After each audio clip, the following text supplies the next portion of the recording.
Hi, my name's Phil. I like talking about politics, and in this video I'd like to discuss a recently resurfaced clip of our dear old Prime Minister.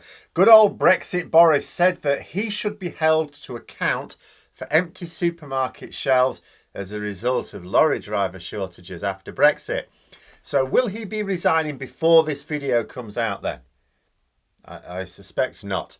But first, if you'd like to be notified of daily news and politics, please subscribe to the channel and click the bell notification icon. So someone found a clip of Boris Johnson attending what looks like a session of the liaison committee, group of MPs whose role it is to scrutinise the Prime Minister. One MP asks Boris Johnson, if we see empty shelves in the supermarkets after Brexit as a result of shortages of lorry drivers that will be inflicted upon us, who would be accountable? And it wasn't a terribly leading question either. He didn't say, will you be accountable? He just asked the Prime Minister, who would be accountable? Totally open-ended question. And Johnson replied that, of course, he would be accountable. Well, see, the thing is that we have lorry driver shortages now. Quite bad ones. And I don't just mean because, there's a bit of difficulty across Europe getting lorry drivers. No, I mean sudden shortages right now with an impact that isn't being felt in any other country in Europe. And in fact, the situation is so bad that the government have now placed some soldiers on standby with an expectation that they will be used to help within the next month or so. And one of the specific consequences of this lorry driver shortage is empty shelves in British supermarkets. Not German, not French, Spanish, Irish. No.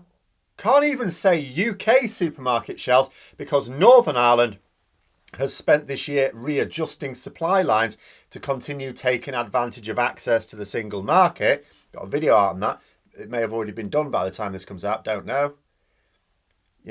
And like I said, there is an ageing lorry driver workforce across Europe, but there hasn't been a sudden straw breaking the camel's back anywhere else. It's just Britain with these supermarket shelf gaps because we suddenly found ourselves 100,000 drivers short over the space of a few months. So by his own words, Boris Johnson is accountable. He is accountable because we've got supermarket shelves empty after Brexit as a result of lorry driver shortages. Now, I'm not a vindictive person, and although I am most definitely partisan, I do try to avoid giving in to the temptation to get tribal over things like this.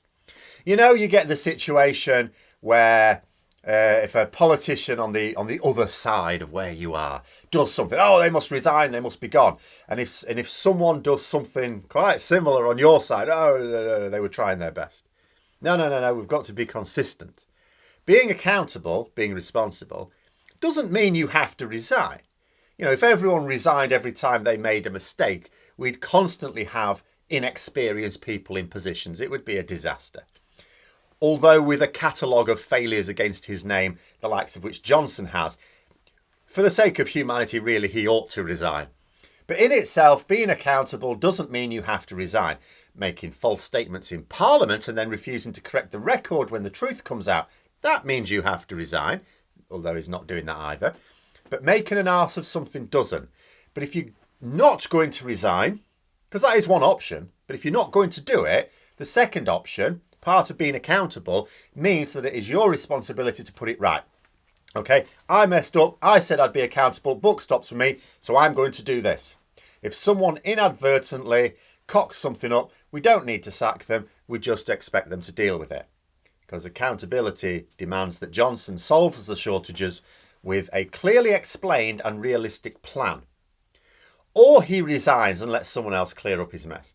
I don't call for one or the other, but one of those things needs to happen. Otherwise, he is not being accountable. And it needs to happen quite quickly because, as I've alluded to in the past, we're headed to much worse shortages unless something is done.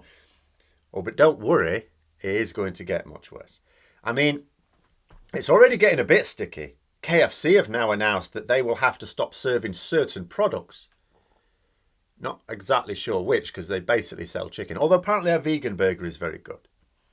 I don't think they mean just running out of the Milky Bar Crush'ems again.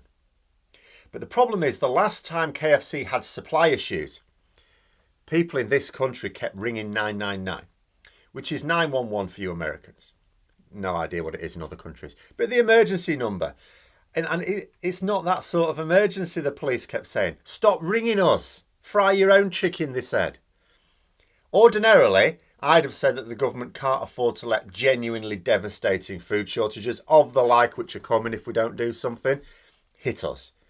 But you just don't know these days. And when I say genuinely devastating food shortages, what I mean is when we start applying checks on food coming from the EU, businesses involved in the supply chain, especially in haulage, are warning of dire consequences when these checks come in, with the worst impact scheduled for next January. Actually, I say worst impact, but January may well be the best time to introduce checks because trade is lower then. Bringing them in last month, which was the original plan, the last plan, that would have been apocalyptically awful. But the thing is that nobody believes that we can even pretend to manage them next January either.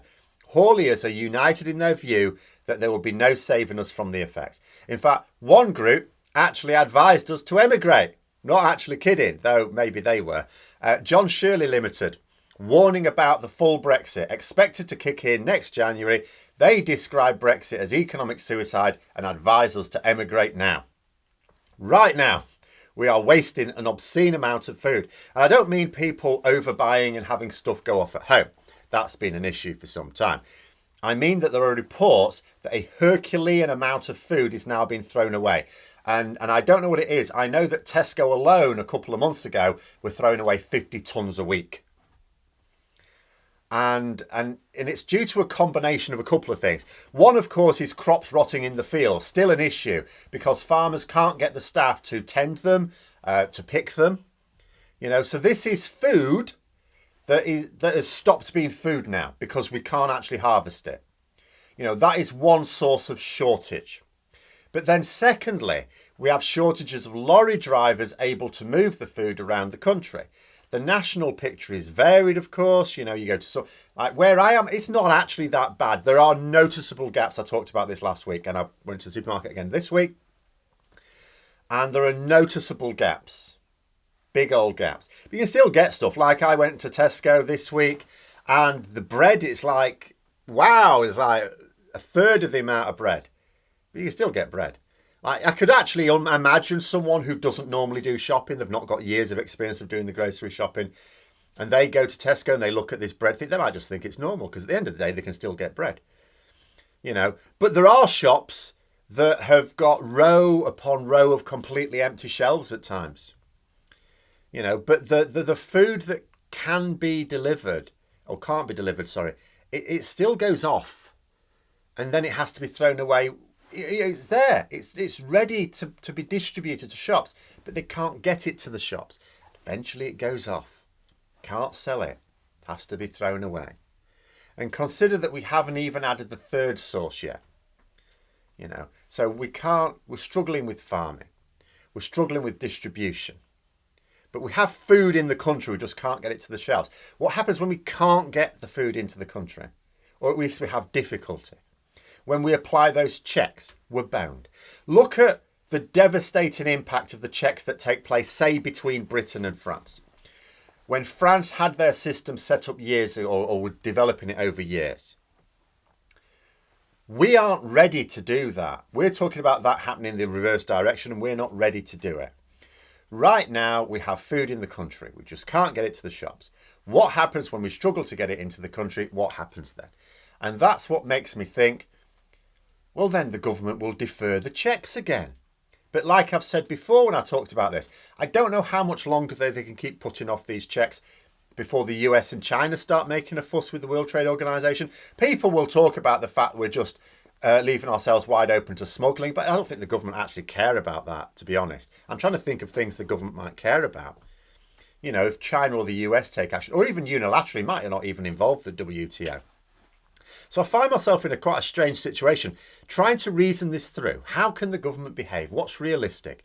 Because on the one hand, if you consider that the food shortages that will hit us in the event of a full-on Brexit, with checks on EU imports, the continuing shortage of lorry drivers, because that's not going to end anytime soon, because the government have not announced any policy that will actually help. The only policies they've announced, the haulage industry said, that's not even going to help. You know, and the fact that we've got sustained and deepening food shortages likely to lead to panic buying at some point, the government are in real trouble. So much trouble, in fact, you'd think they will want to avoid this outcome at all costs. From that point of view, I'd think they will 100% delay checks again. That being said, there's the flip side of that eternally spinning coin. The government aren't actually doing enough to prepare for when the checks have to come in, which they will at some point. They also haven't announced a delay to the checks coming online this October, because there are a few coming in this October for which we don't have the vets for. That's now just a matter of 7 weeks away. If they don't announce a delay to those checks, which we're also not ready for, then might they intend to actually go ahead with the full checks next January? Might they genuinely be thinking to themselves, yeah, we're absolutely going ahead in January because that's the best month to go ahead with them and we don't think we can put it off for a whole other year. Better get it out the way in January. Maybe they're thinking that. Are the government actually insane enough to not actually be getting ready for the checks, but to go ahead with them anyway? It's impossible these days to anchor anything in political reality because politics sort of relies on the notion that even if you don't have competent government, you don't always have to assume that the government are competent. For goodness sake, how often could you say that's the case anyway? You at least assume that they have certain guiding principles. I mean, they may be horrendous, but they have some. But what happens when you have a government that has no guiding principles, good or bad? You know, will flip one way and then the other just to keep themselves in power. Has no competence as well, has no wisdom. No forethought. But there we are. I could wax lyrical about this all day. The bottom line is that the food shortages we have now are nothing compared to what's coming. The Prime Minister promised MPs that he would be accountable for those shortages in these specific circumstances. We're waiting for him to account. But those are my thoughts. Let me know yours in the comments below. Hope you found the video interesting. If you did, don't forget to click the like button. If you'd like to support the channel further, please also click the Patreon link for details. And until next time, I'll see you later.